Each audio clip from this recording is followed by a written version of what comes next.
할렐루야. 아멘. 네, 예레미야 43장 1절서부터 7절까지의 말씀을 가지고 한번 따라해 보시기 바랍니다.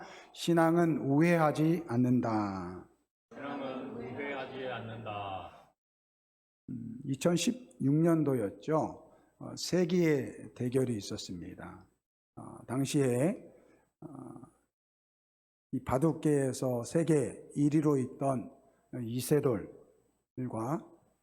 인공지능 알파고의 이 바둑 시합이 있었습니다. 시합 전에 이세돌 그 선수가 한 인터뷰를 봤는데 그러한 이야기를 하더라고요. 전혀 긴장하지 않습니다. 5판 다 이길 수 있는 자신이 있습니다.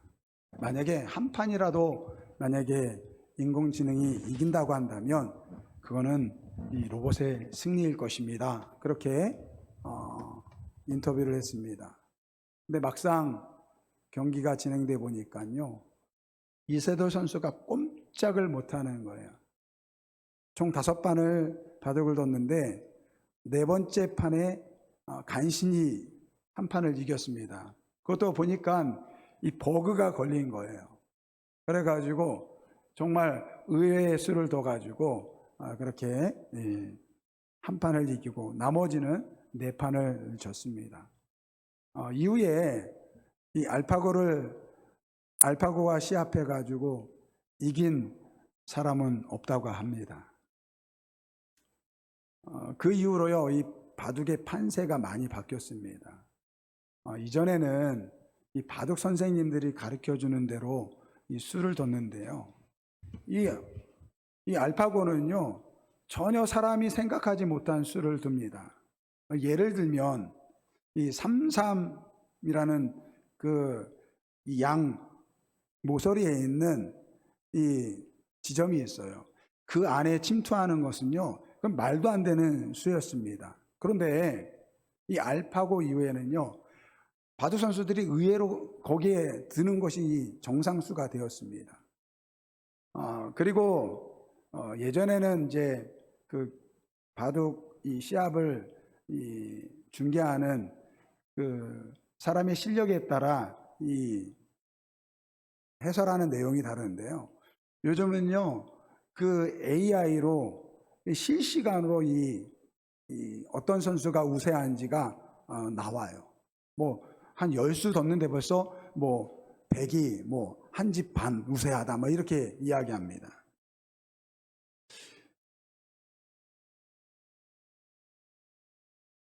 그러니까 이 바둑 선수들은요, 정말 이 바둑 한 판을요, 그런다고 하더라고요. 이 머릿속으로 그 바둑판 한 판을요, 몇 번을 그린대요.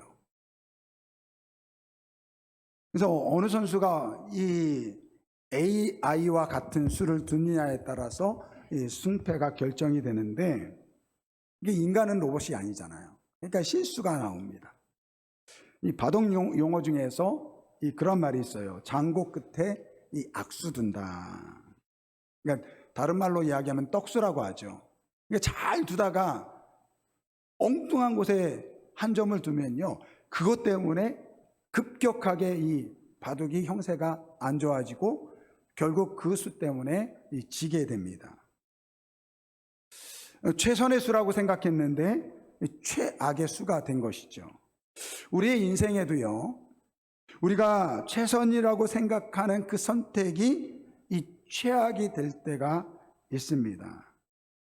오늘 우리가 읽은 본문에 이 요한안과 그 요한안을 이끄는 그 사람들, 이 유대 백성들이요, 그들이 생각하기에는 최선의 선택이라고 했던 그 선택이요, 이 최악의 선택이 되었습니다. 오늘 본문 말씀을 통해서 무엇이 잘못되었는지 살펴보려고 합니다. 이 본문 우리 이사야 43장의 이 배경은요, 이 바벨론이라는 나라가 남유다를 침공해서 이제 남유다가 멸망을 하게 됩니다. 이 바벨론 왕이 이 남유다를 점령하고 나서는 이 친바벨론 성향의 이 사람을 총독으로 세웁니다. 그 사람이 그다랴라는 사람입니다. 이 그다랴가 이 대부분의 이제 유대인들은 이제 바벨론으로 포로로 끌려가고 남은 몇몇 유대인들을 이제 다스리기 위해서 이 그다랴를 세웠는데, 이 그다랴가 사람들을 모아서 그렇게 이야기합니다. 봐라, 이 예레미야 선지자가 이야기한 것처럼 결국 하나님의 말씀이 성취되지 않았느냐. 예레미야 선지자가 이야기하기를 이 바벨론 왕에게 우리가 항복해야 된다라고 이야기하지 않느냐. 이미 이루어진 일이니까 지금부터라도 우리가 바벨론에게 복종하고 이 바벨론 치하에서 잘 살자. 그것이 하나님의 뜻이다. 이렇게 이야기를 하는 거예요. 그런데 당시에 이 시드기야 왕의 그 왕족들, 고관들은요, 여전히 이 바벨론에 대해서 반감이 있었던 사람입니다. 그러한 사람들이 이 총독으로 세워진 이 그다랴를 죽이려고 이 계획을 세웁니다. 이 사실을 알았던 사람이 바로 이 요하난이었습니다. 그래서 이 그다랴에게 가서 저 왕족들을 조심해야 된다. 시드기야 왕의 그 친족들을 조심해야 된다. 그들이 당신을 죽이려고 합니다. 라고 이야기를 했는데도 듣지를 않은 거예요. 결국 반바벨론 성향을 가진 사람들이 이 반란을 일으켜서 이 그다랴를 죽이고, 그리고 당시에 주둔했던 이 바벨론 군사들까지 다 죽이게 됩니다. 말 그대로 반란이 일어난 것이죠. 이렇게 놔뒀다가는요, 남겨진 지금 남유다 사람들마저 이 바벨론 왕이 알게 되면 그야말로 또 다른 재앙이 임하는 거예요. 그러니까 어떻게 합니까? 요하난이 이 반란을 재빠르게 수습을 합니다. 요하난이 자기와 함께 있는 군사를 모아가지고 이 그다랴를 죽인 이 반란군들을 섬멸하게 됩니다. 그 후에 이 요하난이 아주 중요한 이 선택을 해야 되는 상황이 오게 됩니다. 그것은 뭐냐면, 과연 예루살렘에 남아있는 것이, 이 유다 땅에 남아있는 것이 옳은가? 왜냐하면 어쨌거나 유다 사람들에 의해서 지금 이 바벨론 군사들이 죽임을 당했잖아요. 그러면 분명히 바벨론 왕이 그 사실을 알게 되면, 비록 자기가 그 반란군을 정리한 사람이지만 어쨌거나 바벨론 군사들이 죽임을 당했기 때문에 그 남겨진 남유다 사람들, 자기를 포함해서 자기를 따르는 사람들이 이 바벨론 왕에 의해서 또 다른 재앙을 당할 것이라는 그러한 이 염려가 앞선 거예요. 그래서 예루살렘에 머물러 있는 것이 좋은가, 아니면 애굽으로 도망가는 게 맞나, 이 고민이 되는 거예요. 그래서 이들이 바로 예레미야 선지자를 찾아와서 부탁합니다. 그것이 이제 42장 말씀입니다.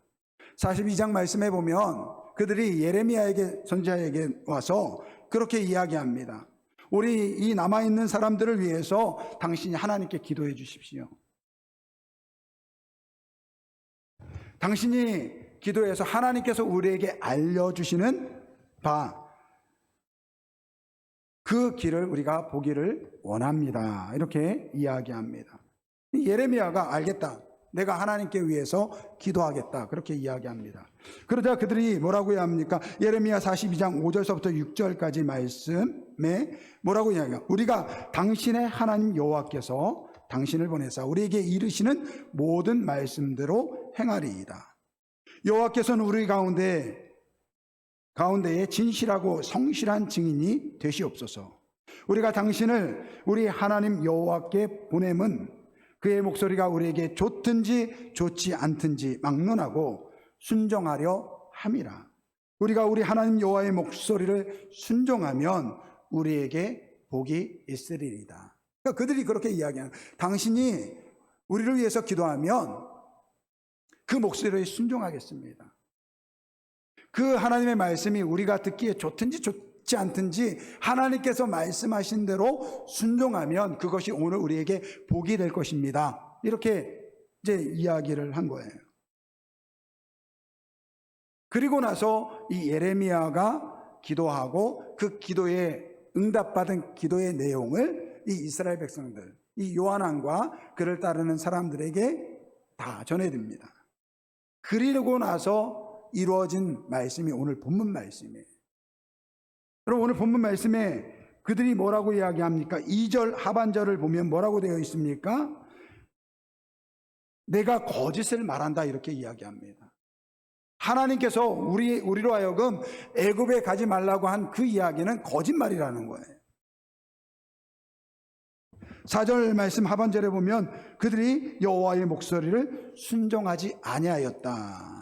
그리고 7절 하반절에 보면 애굽 땅에 들어가 다바네스에 이르렀으니 그들이 여호와의 목소리를 순종하지 아니하였다. 그렇게 말씀하고 있습니다. 여러분, 좀 전에 예레미야 선지자에게 그들이 기도 부탁을 했어요. 우리가 예루살렘에 머무는 것이 좋은지 애굽에 가는 것이 좋은지 당신 좀 기도해달라. 하나님께서 기도 응답을 해주시면 만약에 여기 머무르라고 하면 여기 머무를 것이고 애굽으로 가라고 하면 애굽으로 갈 것이다. 하나님이 말씀하시는 대로 순종하면 그것이 우리에게 복이 될 것을 우리는 안다. 그렇게 이야기했는데 이 예레미야 선지자를 통해서 하나님께서 하신 말씀은 뭐라고 하냐면 애굽에 가지 말라는 거예요. 남유다에 머무르라는 것입니다. 그렇게 이야기했더니 이들이 뭐라고 합니까? 너 애굽에 가지 말라고 하는 그 말 네가 지어낸 말이지, 그거 거짓말이야. 그렇게 이야기하는 것입니다. 그리고 결국은 애굽 땅으로 들어가게 됩니다. 여러분, 왜 그들은 예레미야 선지자에게 그 기도 부탁을 하고 기도 응답이 있는데도 불구하고 그 가지 말라는 그 애굽으로 갔을까요? 그거는요, 현실적인 두려움 때문에 그렇다는 것입니다. 유다에 남아있다가는 바벨론 왕에게 죽는 것이 너무 불보듯이 뻔한 거예요. 그러니까 그것이 두려워서 하나님의 말씀을 들었는데도 불구하고 애굽에 가는 것이 더 낫다라고 선택을 한 것입니다. 결국 이들의 문제는요, 현실적인 문제, 이 현실의 문제 때문에 하나님의 말씀에 순종하지 못했다라는 거예요. 여러분, 우리가 신앙생활 하지만요, 사실 현실의 문제 때문에 우리의 신앙이 가로막힐 때가 정말 많습니다. 분명히 하나님의 말씀이 무엇인지를 아는데도 불구하고 이 현실의 문제 때문에 하나님의 뜻과 하나님의 말씀을 거스를 때가 있다라는 거예요. 여러분, 이스라엘 백성들이 가나안 땅에 들어가기 전에 하나님께서 말씀하셨습니다. 우상을 섬기지 말라는 거예요. 나 외에 다른 신은 없으니까 우상 섬기지 말라고 분명히 말씀하셨습니다. 하나님만을 의지하라고 말씀하셨어요. 그런데 이스라엘 백성들이 가나안 땅에 들어가 보니까 그곳에서는 농사를 짓고 살아가야 되는 거예요. 여러분, 농사 짓는 분들은 아시잖아요. 여러분, 농사는요, 이 기후가 정말 중요합니다. 비가 와야 할 때 비가 와야 되고요, 비가 오지 말아야 할 때 비가 오지 않아야 돼요. 근데 여러분, 이게 내 마음대로 됩니까? 안 돼요. 안 되는 거예요. 그런데 옆에 가나안 사람들을 보니까요, 이 농사의 신인 바알과 아세라를 섬기는 거예요. 저들이 그 바알과 아세라에게 이 제사를 드리면 비가 오는 거예요. 그 바알과 아세라에게 절하면요, 비가 오지 않는 거예요.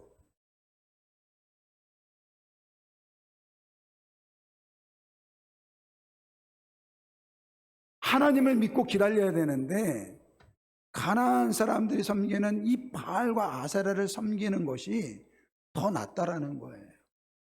이게 좀 신기하게도 이 바알과 아세라에게 제사를 드리고 기도했더니 진짜 비가 내리는 거예요. 또 제사했더니요 진짜 비가 오지 않고 추수를 거두는 거예요. 이 말씀이요 예레미야 44장에 나와요. 뭐라고 하냐면요 이렇게 이야기합니다. 예레미야 44장 17절 말씀에 보면 이렇게 이야기합니다.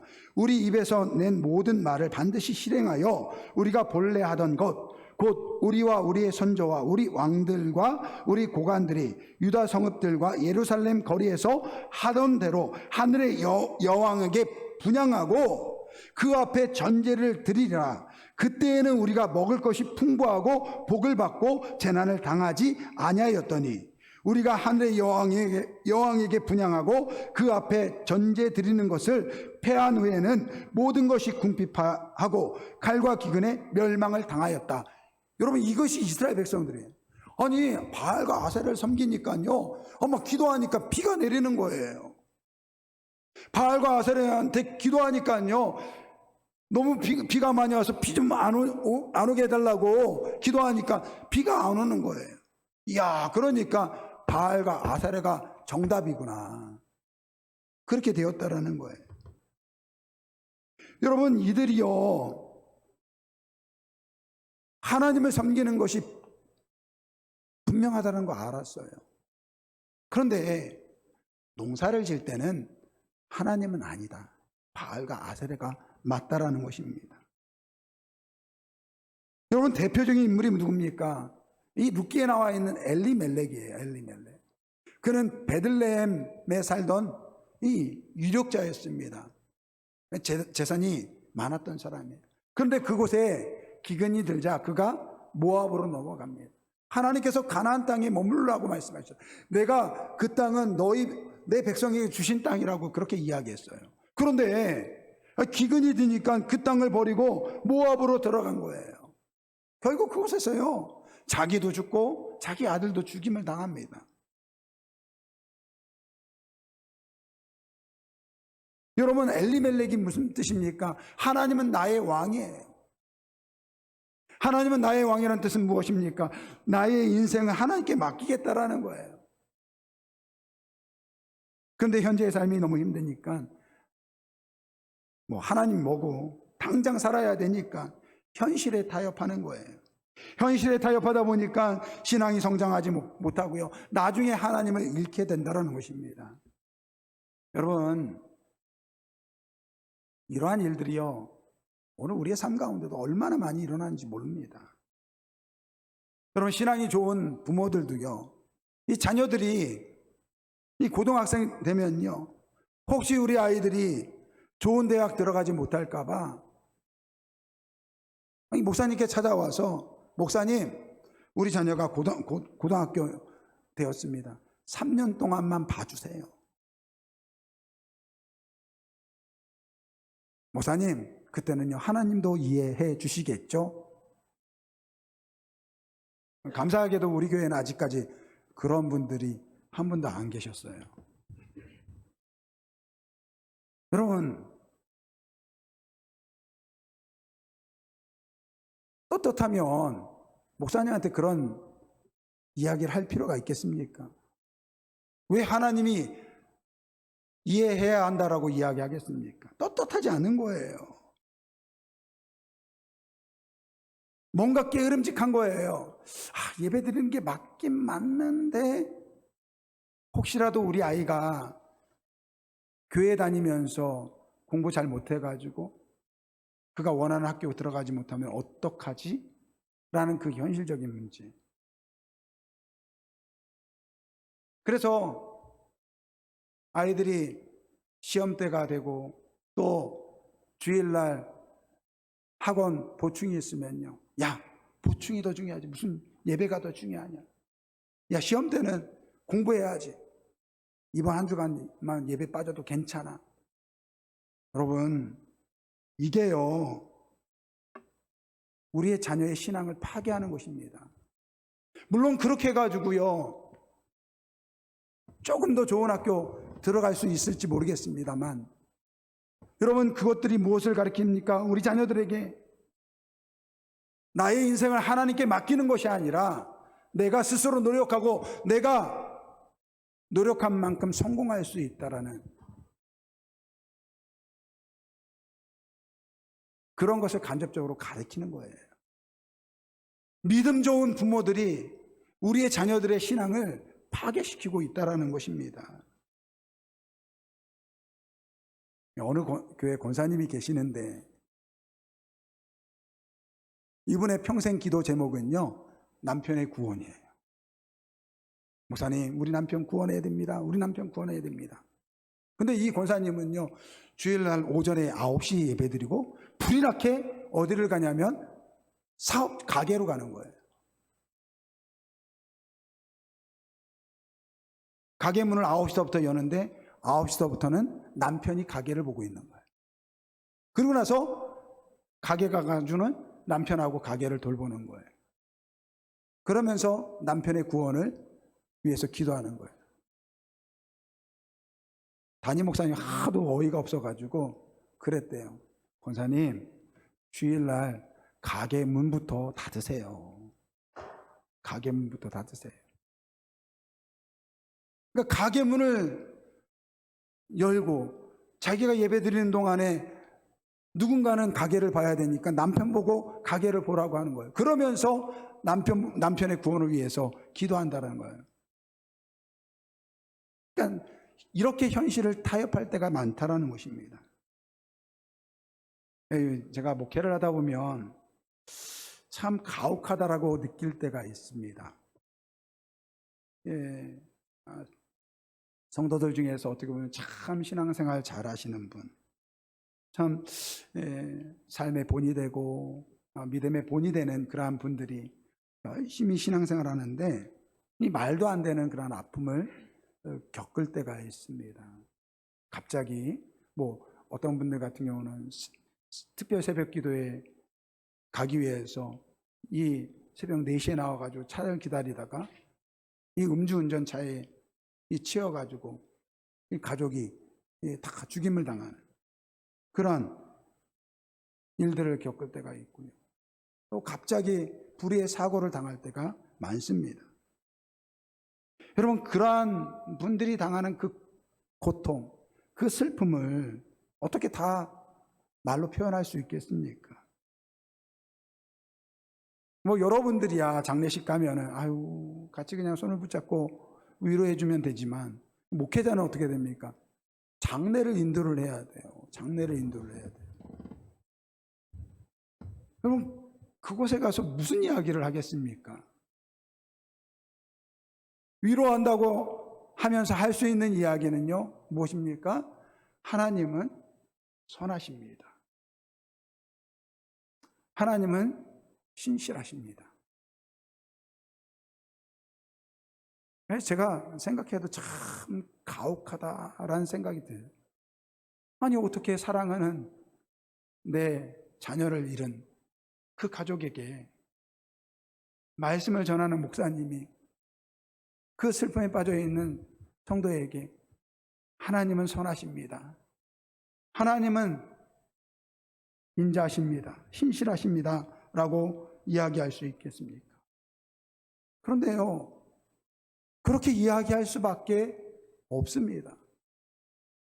그게 성경에 나와 있는 하나님의 진실하심이고 신실하심이고 하나님의 사랑하심이거든요. 제가 경험했던 하나님이 바로 그런 하나님이었거든요. 여러분, 이 요한안과 그를 따르는 사람들이 예레미야 선지자에게 와서 기도 부탁했을 때 하나님의 기도의 응답에 내용이 있어요. 뭐라고 이야기하느냐면 예레미야 42장 11절 12절 말씀입니다. 여호와의 말씀이니라. 너희는 너희가 두려워하는 바벨론 왕을 겁내지 말라. 내가 너와 함께 있어 너희를 구원하며 그의 손에서 너희를 건지리니 두려워하지 말라. 우리 하나님께서 그러는 거예요. 너희 바벨론 왕 두려워하지 마. 내가 너희를 구원할 거야. 그의 손에서 내가 너를 건질 거야. 두려워하지 마. 이렇게 말씀하셨어요. 근데 12절 말씀을 보셔야 돼요. 12절 말씀 우리 한번 같이 읽어보겠습니다. 내가 너희를 불쌍히 여기리니 그도 너희를 불쌍히 여겨 너희를 너희 고향으로 돌려보내리라 하셨느니라. 아멘. 여러분, 하나님께서 뭐라고 이야기합니까? 내가 너희를 불쌍히 여기는 그 마음을 바벨론 왕에게 심어주겠다라는 거예요.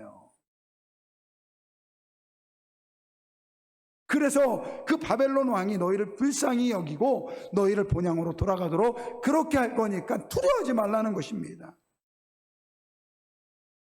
이렇게 말을 했는데도 하나님의 말씀을 의지하지 못한 것입니다.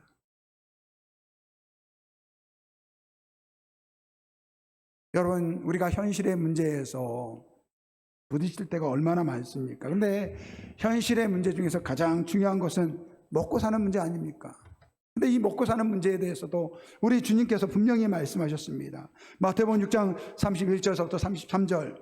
그러므로 염려하여 이르기를 무엇을 먹을까, 무엇을 마실까, 무엇을 입을까 하지 말라. 이는 다 이방인들이 구하는 것이라. 여러분, 무엇을 먹을까, 무엇을 입을까, 무엇을 마실까, 이거 염려하지 말라는 거예요. 이런 것들은 이방인들이 구하는 것이라는 거예요. 너희 하늘 아버지께서 이 모든 것이 너희에게 있어야 할 줄을 아시느니라. 그러면서 뭐라고 합니까? 그런즉 너희는 먼저 그의 나라와 그의 의를 구하라. 그리하면 이 모든 것을 너희에게 더하시리라. 여러분, 이거를 그냥 간단하게 이야기하면 예수 잘 믿고 살아가면 너희 먹을 거 내가 책임질게, 이렇게 말씀하시는 거예요. 예수 믿으면서 하나님 잘 믿으면 그 사람의 삶 하나님께서 책임져 주신다는 거예요. 너희 먹고 사는 문제, 너의 자녀의 성공, 직장의 문제, 결혼의 문제, 사업의 문제 내가 다 책임져 주겠다라고 우리 하나님께서, 우리 주님께서 말씀하신 것입니다. 지난 겨울에 우리 부교육자 세미나가 있었습니다. 전국 우리 교단에 속해 있는 우리 전사님들, 우리 강도사님들, 또 부목사님들이 이렇게 모였어요. 젊은 사역자들이죠. 앞으로 우리 교단을 이끌어갈 그러한 세대들이에요.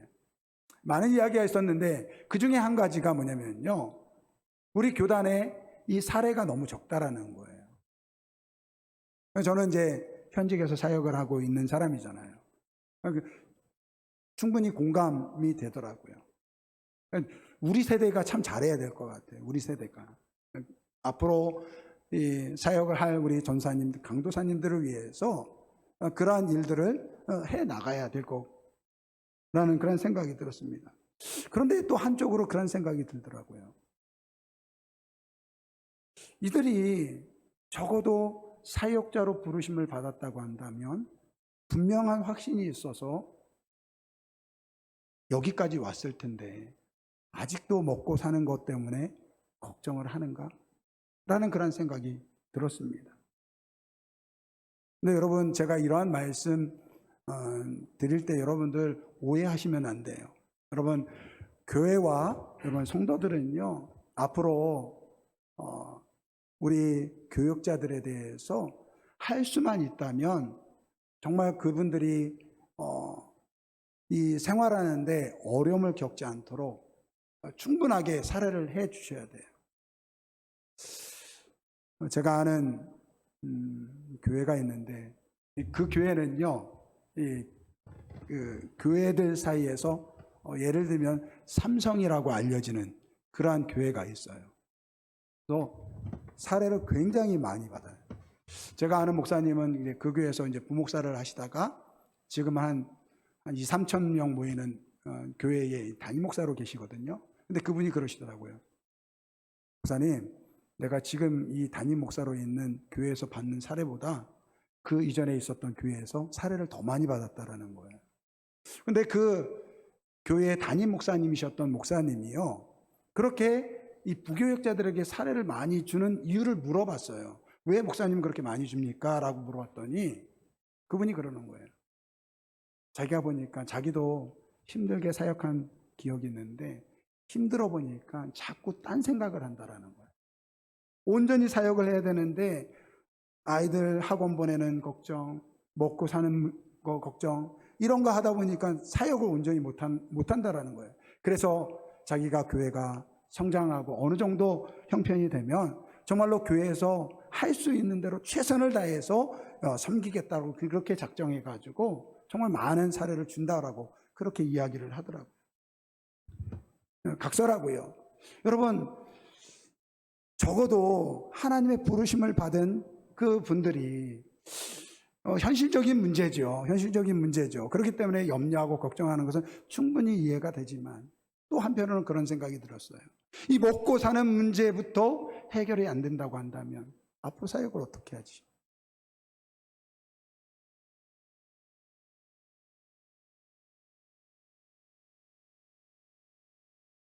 여러분,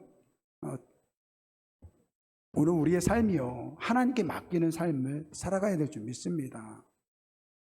저는 하나님께서 저를 부르실 때 계속 질문했어요. 하나님, 진짜 나 부르는 거 맞습니까?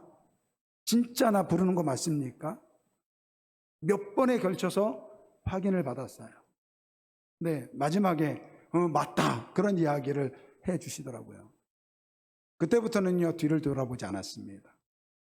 제가 그 전에 있었던 공부할 때 그 모든 거 다 포기하고 켄터키에 신대원으로 갈 때 제 수중에 딱 한 학기 등록금밖에 없었어요. 그때 무슨 생각이 들었는지 모르지만 그런 생각이 들었어요. 앞으로 3년 동안, 4년 동안 등록금을 내야 되고 그곳에서 생활해야 되는데 어떻게 살아가야 돼? 이러한 염려가 하나도 없었어요. 그냥 하나님께서 나를 부르셨으니까 하나님께서 책임져 주시겠지, 그 믿음 하나로 갔어요. 거기에서 굶어 죽었을까요? 굶어 죽었으면 여기 없겠죠. 근데 하나님께서 인생을 맡기니까요, 책임져 주시더라고요. 보스턴에서 켄터키까지 16시간 동안 차를 몰고 갔어요. 아마 미쳤다라고 생각할 것 같아요. 지금 되돌아서 보니까 내가 어떻게 그렇게 했지?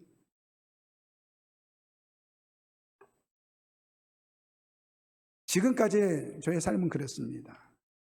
제가 미국에서 공부를 마치고 한국에 들어와서 사역을 시작할 때 아무것도 모르고 아무것도 없었어요.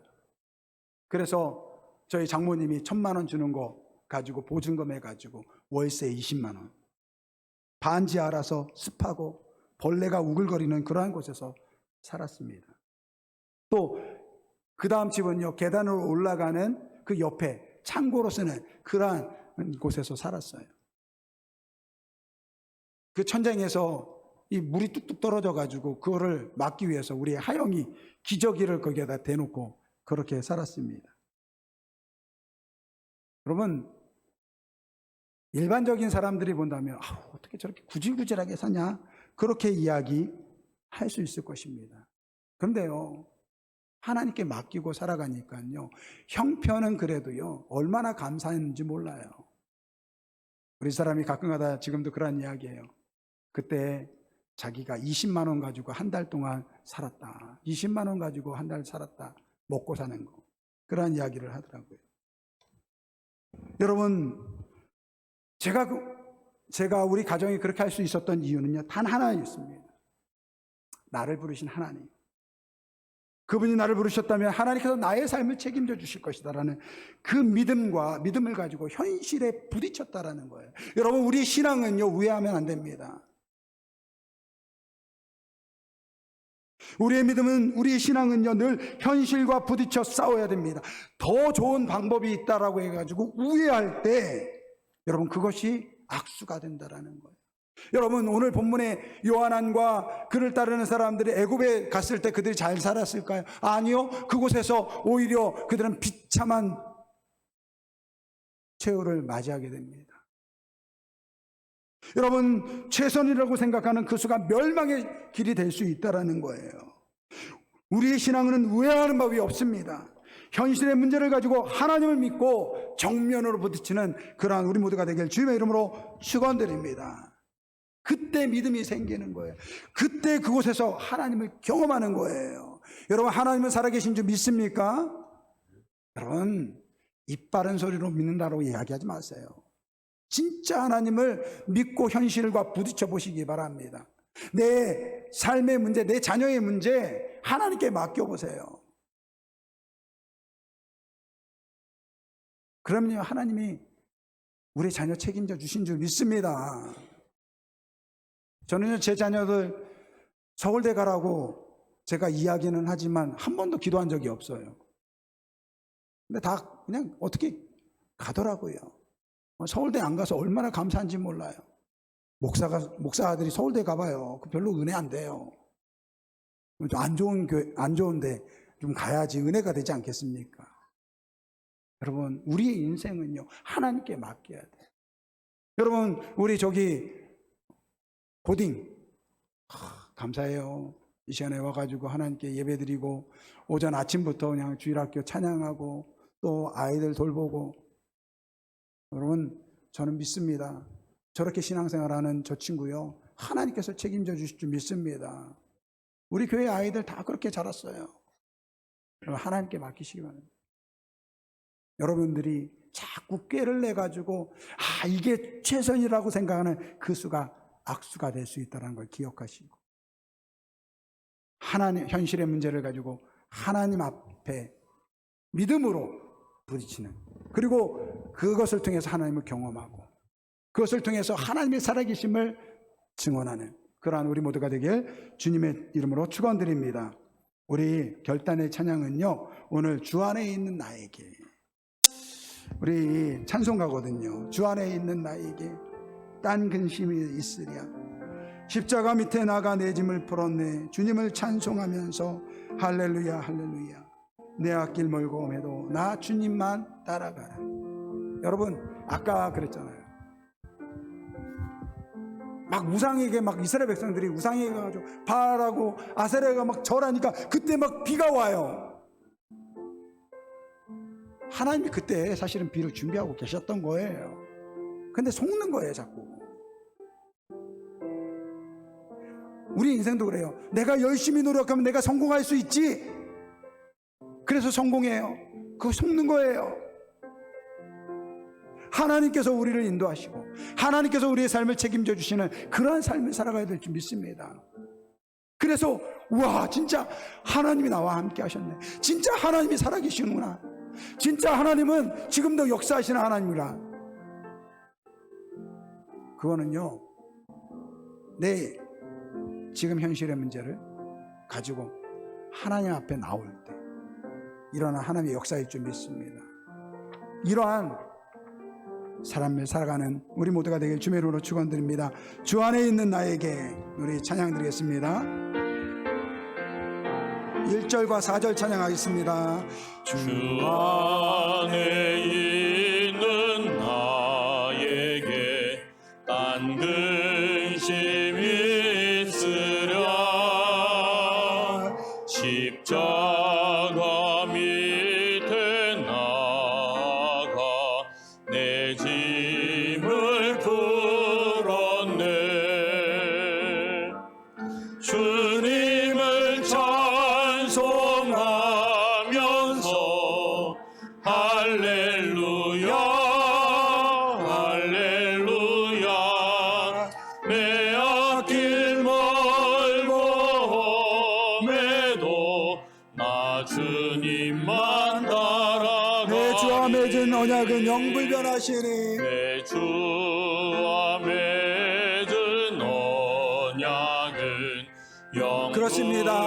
하나님은 약속하셨어요. 우리가 하나님만을 바라보면 하나님께서 우리의 삶을 책임져 주신다고 말씀하고 계십니다. 그 하나님만을 바라보겠습니다. 그 하나님만을 믿겠습니다. 주님을 찬송하면서 주님을 찬송하면서 할렐루야 할렐루야, 내 앞길 멀고 험해도 나 주님만 따라가니, 주님을 찬송하면서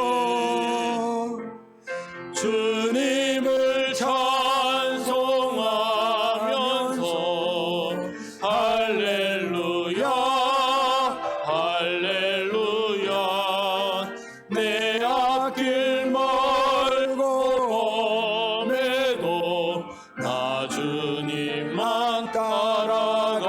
우리 한번 같이 기도하겠습니다. 하나님 아버지, 우리를 부르셨을 때 하나님의 그 언약은 영원 불변하지 않습니다.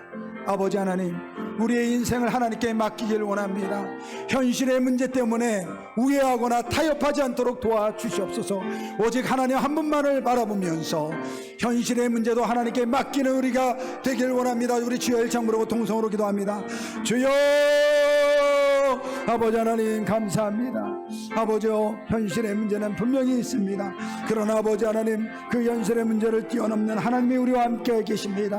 하나님은 지금도 하나님 우리와 약속하셨습니다. 그 약속은 영원 불변한 영원한 약속입니다. 하나님 믿고 의지하며 하나님께 우리의 삶을 맡기며 하나님께서 우리의 삶을 책임져 주신다라고 말씀하고 있사오니 그 하나님께 우리의 인생을 맡기게 하여 주옵소서. 우리의 가정의 문제를 맡기게 하여 주시고 우리의 아버지 자녀의 문제, 우리의 아버지 물질의 문제, 우리의 건강의 문제, 우리의 삶의 문제, 우리의 직장의 문제, 우리의 사회의 문제 다 하나님께 맡기게 하여 주옵소서. 그래서 하나님께서 우리를 통해서 역사하시고 그 하나님의 살아계심을 우리 모든 성도들이 아버지 경험하고 그 하나님의 살아계심을 전파하는 아버지 믿음의 사람들, 그래서 아버지요 그 신앙을 따라 하나님을 더욱더 섬기며 하나님을 경험하며 하나님의 살아계심을 찬양하는 우리 아름다운 교회 모든 성도들 되게 하여 주옵소서. 감사드리며 예수님의 기도합니다. 참 좋으신 아버지 하나님 감사를 드립니다. 우리 하나님의 약속은 영원 불변하십니다. 아버지 하나님, 그 하나님의 약속을 기억하며 우리의 삶을 하나님께 맡기는 삶을 살기를 원합니다.